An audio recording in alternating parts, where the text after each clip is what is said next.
मैं प्रेम सर अपने YouTube channel प्रेम sir Alauli पर सभी छात्रों का स्वागत करता हूं। पिछले वीडियो में हम लोग जाने थे जब एक से अधिक प्रतिरोध श्रेणी क्रम में संयोजित होते हैं तो समतुल्य प्रतिरोध का व्यंजक कैसे प्राप्त करते हैं। एक सूत्र हम प्रूव्ड किए थे, R बराबर R1 plus R2 plus R3। आज एक हम नया कॉन्सेप्ट दे रहे हैं और काफी VVI, एकदम एकाग्र मन से देखिएगा, शांतित भाव समझिएगा। VVI क्वेश्चन है,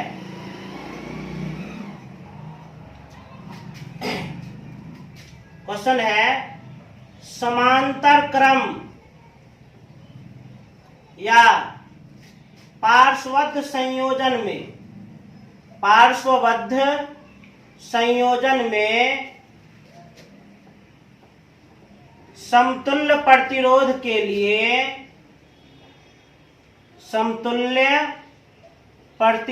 के लिए व्यंजक दें, अर्थात 1/R बराबर 1/R1 plus 1/R2 plus 1/R3। ध्यान दीजिए, समांतर क्रम या पार्श्वबद्ध संयोजन में समतुल्य प्रतिरोध के लिए व्यंजक दें, अर्थात 1/R बराबर 1/R1 plus 1/R2 plus 1/R3। समांतर क्रम संयोजन किसे कहते हैं, पार्श्वबद्ध संयोजन किसे कहते हैं, पिछले क्लास में समझाए हैं। प्रतिरोधों का वैसा संयोजन जिसमें सभी प्रतिरोध के बाएं सिरे को एक बिंदु पर जबकि दाएं सिरे को एक अन्य बिंदु पर संयोजित कर दिया जाए तो ऐसे संयोजन को हम समांतर क्रम संयोजन कहते हैं या पार्श्वबद्ध संयोजन कहते हैं। तो चूंकि व्यंजक दें, व्यंजक मतलब फॉर्मूला दें, तो सबसे पहले हम चित्र बना लेते हैं।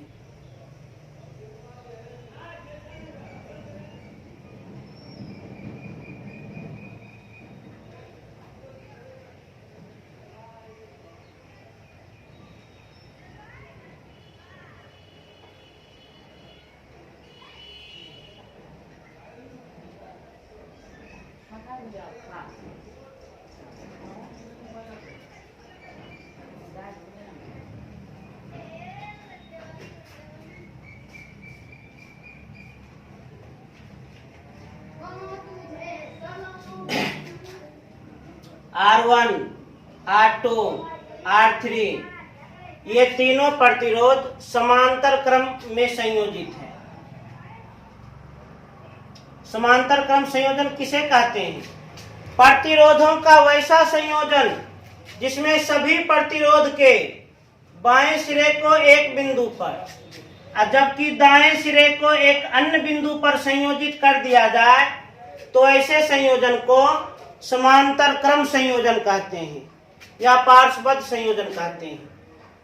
अब ध्यान दीजिए, जब अनेक प्रतिरोध समांतर क्रम में संयोजित हो उस स्थिति में दाब कुंजी को दबाकर बैटरी से जो विद्युत धारा निकलेगी वह विद्युत धारा अलग अलग प्रतिरोधों में बट जाएगी। विद्युत धारा जैसे आई है तो ये बट जाएगी I1 में, I2 में और I3 में। और एक बात और याद रखें, जब अनेक प्रतिरोध समांतर क्रम में संयोजित हो तो प्रत्येक प्रतिरोध को विभवांतर एक समान मिलेगा, वोल्टेज एक समान मिलेगा। प्रत्येक प्रतिरोध का विभवांतर एक समान होगा। विभवांतर किसे कहते हैं, विभवांतर दो विभवों के बीच के अंतर को विभवांतर कहते हैं। R1 प्रतिरोध का विभवांतर तो VA माइनस VB, R2 प्रतिरोध का विभवांतर VA माइनस VB, R3 प्रतिरोध का विभवांतर VA माइनस VB।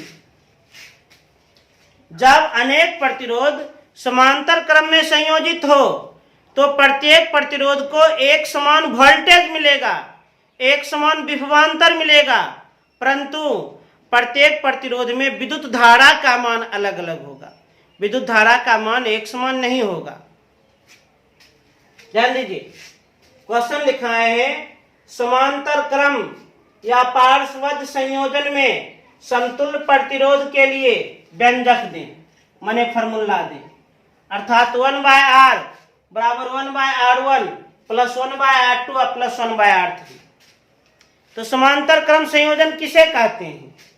प्रतिरोधों का वैसा संयोजन जिसमें सभी प्रतिरोध के बाएं सिरे को एक बिंदु पर और जबकि दाएं सिरे को एक अन्य बिंदु पर संयोजित कर दिया जाए, तो ऐसे संयोजन को हम समांतर क्रम संयोजन कहते हैं। माना कि R1, R2, R3, R1, R2, R3 समांतर क्रम में संयोजित है, समांतर क्रम में संयोजित है, संयोजित है। प्रत्येक प्रतिरोध का विभवांतर, प्रत्येक प्रतिरोध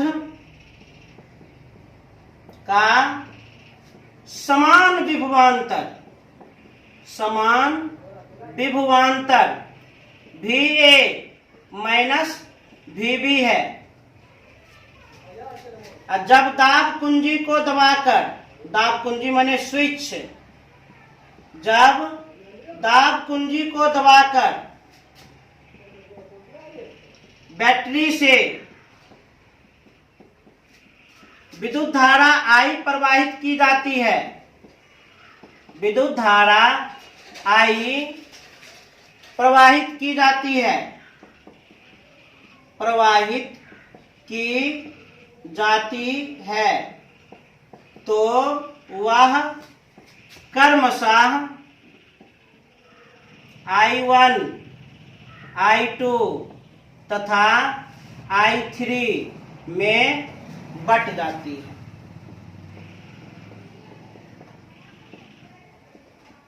एक चीज ध्यान रखें, अच्छा I1, I2, I3 में बढ़ जाती है, इसलिए हम I बराबर क्या लिख सकते हैं? I1 plus I2 plus I3, समीकरण 1। फिर सुन लीजिए कॉन्सेप्ट क्या है। जब अनेक प्रतिरोध को समांतर क्रम में संयोजित किया जाए, तो उस स्थिति में प्रत्येक प्रतिरोध का विभवांतर एक समान होगा, परंतु प्रत्येक प्रतिरोध में अलग अलग धारा प्रवाहित होगी। और ओम के नियम से हम किसका मान प्राप्त करते हैं?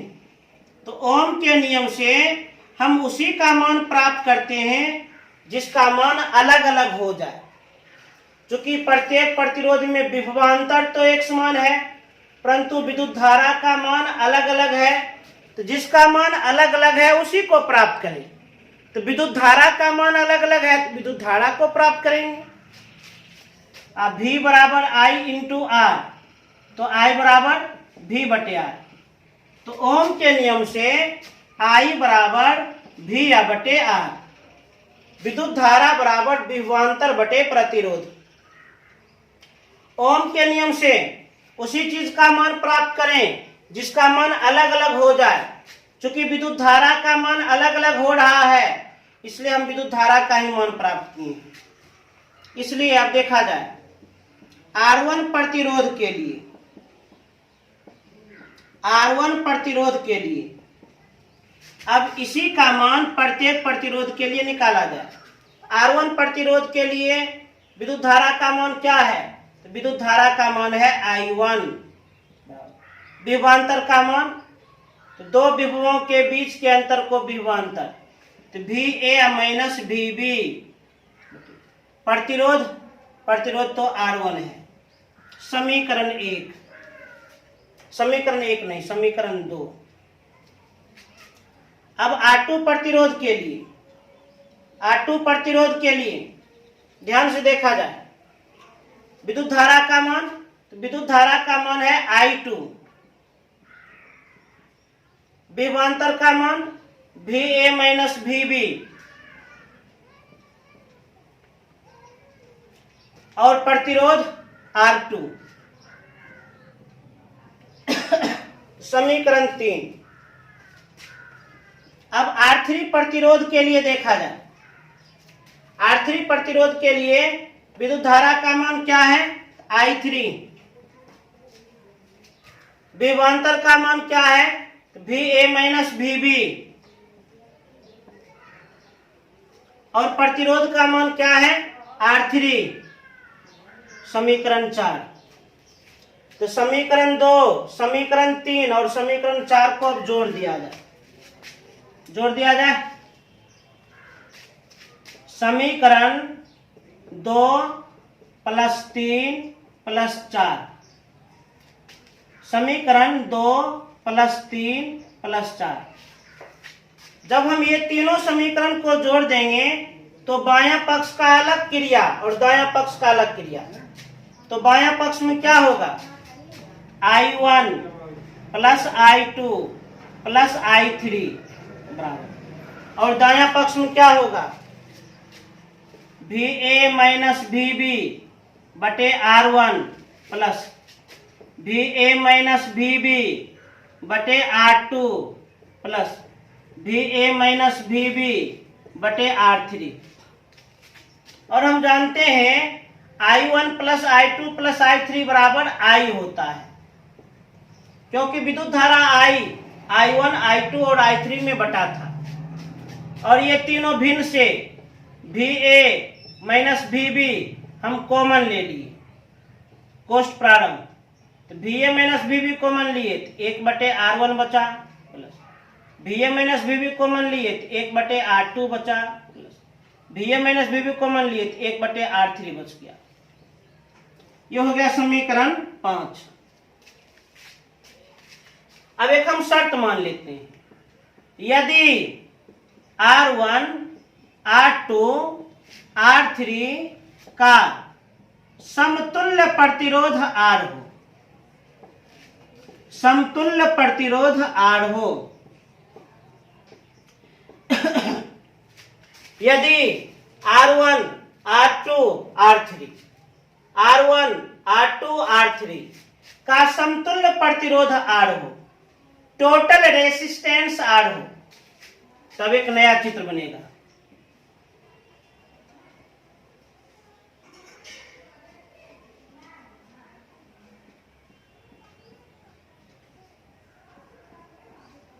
तब एक नया चित्र बनेगा। एक सिरा हो जाएगा A, एक सिरा हो जाएगा B। स्विच को दबाकर बैटरी से जो विद्युत धारा प्रवाहित होगी वह विद्युत धारा तो डायरेक्ट इसमें प्रवाहित हो जाएगी, डायरेक्ट। और इसका समतुल्य प्रतिरोध हम R मान लिए हैं। उस स्थिति में ओम के नियम से विद्युत धारा का मान निकालेंगे। तो ओम के नियम से विद्युत धारा का मान निकालेंगे तो I बराबर V बटे R, विभवांतर VA माइनस VB और प्रतिरोध R। समीकरण 6।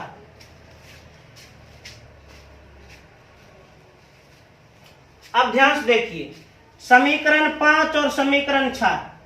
यदि ध्यान से देखिएगा तो LHS बराबर है समीकरण 5 का LHS और समीकरण 6 का LHS बराबर है। तो समीकरण 5 बराबर 6।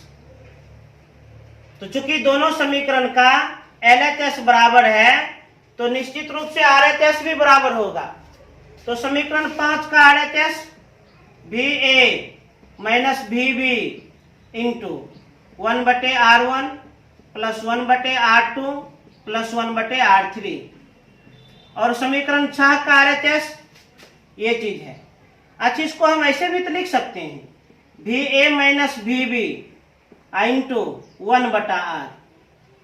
अंश को अंश से गुना करेंगे तो VA माइनस VB या बटा मार। इसी पद को हम लिखे हैं। बराबर के दोनों ओर कोई पद गुना में हो, एक समान हो तो काट सकते हैं, काट दिए।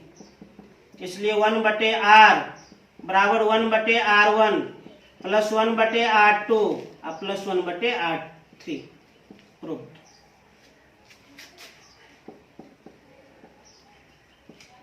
जहां आर का अर्थ क्या है, जहां आर का अर्थ है समतुल्य प्रतिरोध, total resistance, equivalent resistance. R1 का अर्थ क्या है, प्रथम प्रतिरोध, पहला प्रतिरोध। R2 का अर्थ क्या है, द्वितीय प्रतिरोध। और R3 का अर्थ क्या है, तृतीय प्रतिरोध, तृतीय प्रतिरोध। ध्यान दीजिए। तो इस प्रकार हम एक सूत्र स्पष्ट कर दिए।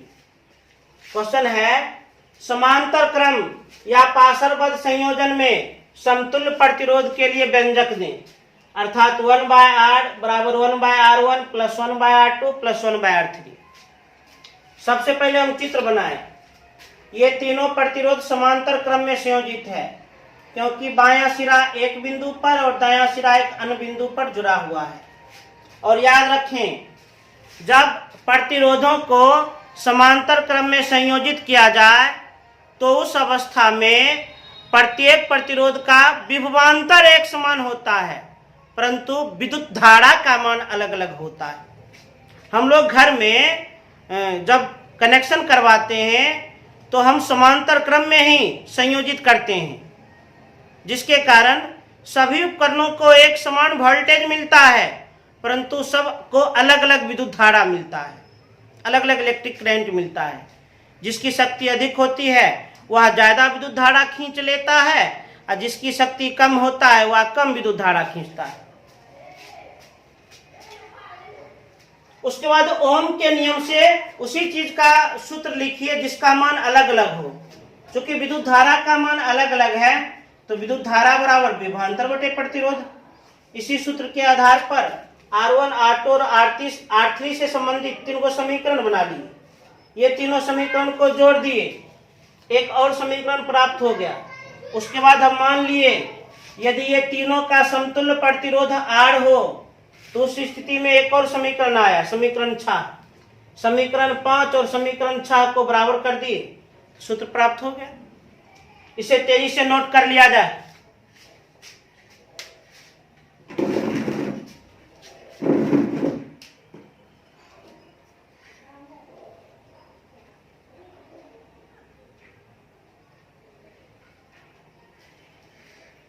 काफी भिवियाय था ये।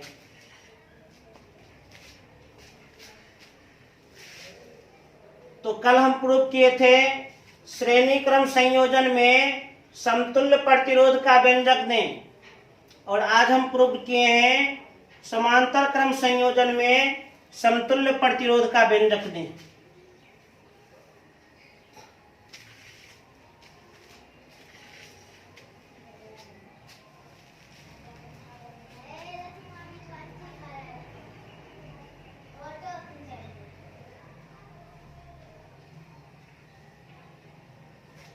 अब सूत्र को हम और ज्यादा स्पष्ट कर देते हैं। श्रेणी क्रम संयोजन,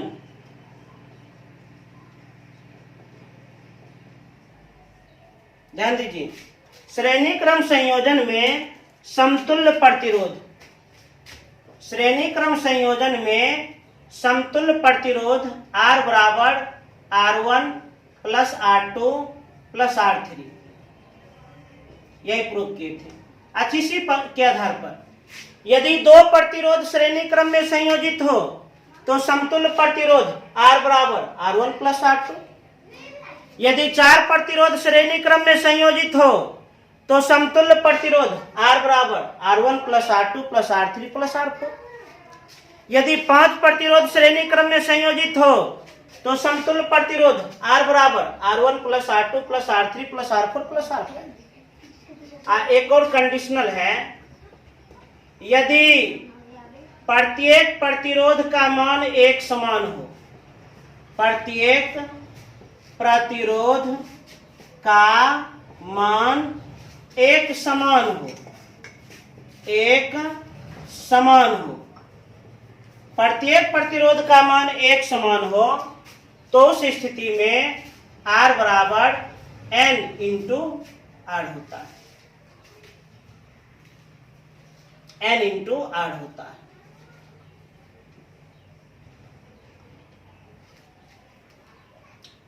यदि प्रत्येक प्रतिरोध का मान एक समान हो तो R बराबर N इंटू R, जहां इस R का अर्थ क्या है?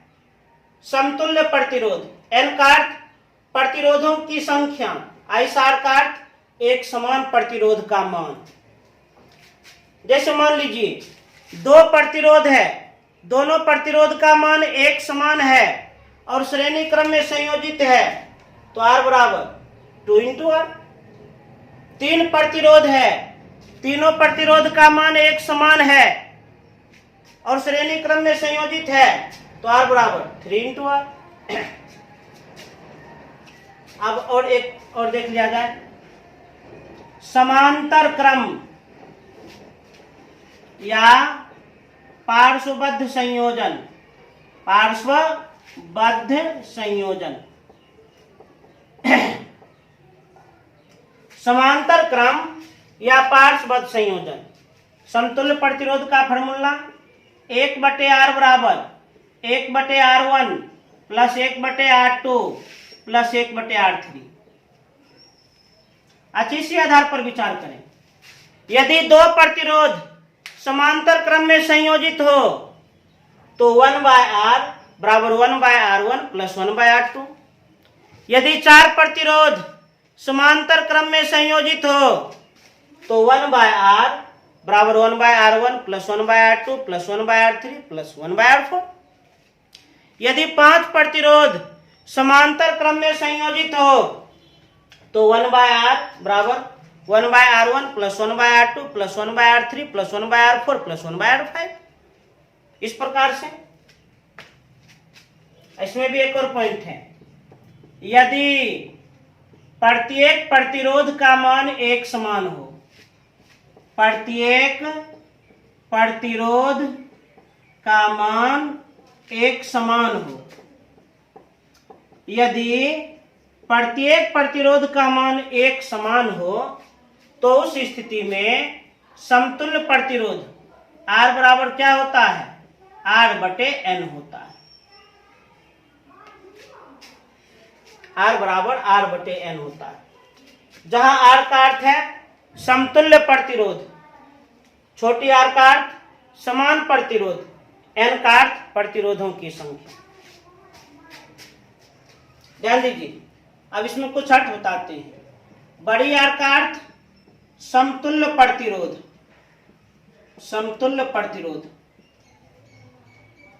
R1 का अर्थ पहला प्रतिरोध, R2 का अर्थ दूसरा प्रतिरोध, R3 का अर्थ तीसरा प्रतिरोध। N का अर्थ क्या है? प्रतिरोधों की संख्या, प्रतिरोधों की संख्या। और R का अर्थ क्या है? समान प्रतिरोध। कैसा प्रतिरोध? समान प्रतिरोध। कुछ और पॉइंट जान लीजिए। यदि प्रतिरोध श्रेणी क्रम में संयोजित हो तो उस स्थिति में समतुल्य प्रतिरोध का मान बढ़ता है। समतुल्य प्रतिरोध का मान क्या होता है? बढ़ता है। यदि एक से अधिक प्रतिरोध श्रेणी क्रम में संयोजित हो तो समतुल्य प्रतिरोध का मान बढ़ता है, क्योंकि प्रत्येक प्रतिरोध को जोड़ना पड़ता है। और यदि एक से अधिक प्रतिरोध समांतर क्रम में संयोजित हो तो समतुल्य प्रतिरोध का मान घटता है। समतुल्य प्रतिरोध का मान घटता है। समतुल्य प्रतिरोध का मान क्यों घटता है? क्योंकि प्रत्येक प्रतिरोध व्युत्क्रम के रूप में है और जिसे भिन्न का क्रिया करना पड़ता है। कैलकुलेशन के पश्चात छोटा मान प्राप्त होता है। मतलब समतुल्य प्रतिरोध यदि बढ़ाना हो तो प्रतिरोधों को श्रेणी क्रम में संयोजित करना होगा। असमतुल्य प्रतिरोध घटाना हो तो प्रतिरोधों को समांतर क्रम में संयोजित करना होगा। थोड़ा और हम एनालिसिस कर देते हैं। जब एक से अधिक प्रतिरोध श्रेणी क्रम में संयोजित हो तो उसी स्थिति में यह सूत्र काम कर सकता है। जब एक से अधिक प्रतिरोध श्रेणी क्रम में संयोजित हो तो उसी स्थिति में यह सूत्र काम कर सकता है। और जब एक से अधिक प्रतिरोध समांतर क्रम में संयोजित हो तो उस स्थिति में यह सूत्र काम कर सकता है। जब एक से अधिक प्रतिरोध समांतर क्रम में संयोजित हो तो उस स्थिति में यह सूत्र काम कर सकता है, यह सूत्र काम करेगा। जब एक से अधिक प्रतिरोध श्रेणी क्रम में संयोजित हो और प्रत्येक प्रतिरोध का मान अलग अलग हो तो समतुल्य प्रतिरोध का मान निकालने के लिए यह सूत्र लागू करें। जब एक से अधिक प्रतिरोध श्रेणी क्रम में संयोजित हो और प्रत्येक प्रतिरोध का मान एक समान हो तो समतुल्य प्रतिरोध का मान निकालने के लिए यह सूत्र लागू करें। जब एक से अधिक प्रतिरोध समांतर क्रम में संयोजित हो और प्रत्येक प्रतिरोध का मान अलग अलग हो तो समतुल्य प्रतिरोध के लिए यह सूत्र लागू करें। और प्रत्येक प्रतिरोध का मान एक समान हो और समांतर क्रम में संयोजित हो तो समतुल्य प्रतिरोध के लिए यह सूत्र लागू करें। घरेलू वायरिंग में हम कनेक्शन कैसे करवाते हैं? श्रेणी क्रम में कि समांतर क्रम में? समांतर क्रम में करवाते हैं। समांतर क्रम में क्या होता है? तो प्रत्येक प्रतिरोध को वोल्टेज एक समान मिलता है परंतु विद्युत धारा का मान अलग अलग होता है। अच्छा, श्रेणी क्रम में क्या होता है? प्रत्येक प्रतिरोध को विद्युत धारा का मान एक समान होता है, अब वोल्टेज अलग अलग होता है। अच्छा, आप लोग ही दिमाग लगाइए, जब प्रत्येक यदि हम घर में सभी प्रतिरोधों को श्रेणी क्रम में संयोजित कर देंगे तो क्या होगा? सभी प्रतिरोध को समान धारा मिलेगा। मान लीजिए एगो मोबाइल का चार्जर है, उसको भी 10 एम्पियर मिलेगा, हीटर है उसको 10 एम्पियर मिलेगा एकदम, और वोल्टेज का मान अलग अलग होगा, परंतु उस समस्या आ जाएगी। लेकिन जब हम समांतर क्रम में संयोजित करेंगे तो प्रत्येक प्रतिरोध को एक समान वोल्टेज मिलेगा परंतु सबका विद्युत धारा का मान अलग अलग होगा। यही कारण है कि घर में हम लोग प्रतिरोधों को समांतर क्रम या पार्श्वबद्ध में संयोजित करते हैं। तो उम्मीद करते हैं यह पूरा टॉपिक आ गया समझ में। जब समतुल्य प्रतिरोध का मान बढ़ाना है तो प्रतिरोधों को श्रेणी क्रम में संयोजित करें, और जब समतुल्य प्रतिरोध का मान घटाना है तो प्रतिरोधों को समांतर क्रम में संयोजित करें। ये भी कंट्रोल कर दिए। और आज हम कुछ स्पेशल आप लोग को होमवर्क दे रहे हैं। श्रेणी क्रम संयोजन में समतुल्य प्रतिरोध का व्यंजक R बराबर R1 plus R2 plus R3 होता है। इसे भी हम प्रूव कर चुके हैं। असमांतर क्रम संयोजन में समतुल्य प्रतिरोध का फॉर्मूला 1/R बराबर 1/R1 plus 1/R2 plus 1/R3 होता है। इसे भी प्रूव कर दिए। प्रत्येक को आप लोग कम से कम 5-5 बार प्रूव कर लीजिएगा। अच्छी तरह से समझते हुए प्रत्येक को आप लोग 5-5 बार प्रूव कर लीजिएगा, 5 टाइम्स। तब कल हम इसी से संबंधित न्यूमेरिकल बनाएंगे, आंकिक प्रश्न हम बनाएंगे। लेकिन पहले आप इसको पूरा कर लीजिएगा, इसको खूब अच्छी तरह से उतार लेना। ये होमवर्क दे दीजिए। और पुनः अंत में हम गुजारिश करते हैं, चैनल को सब्सक्राइब करें, लाइक करें और अधिक से अधिक शेयर करें। धन्यवाद।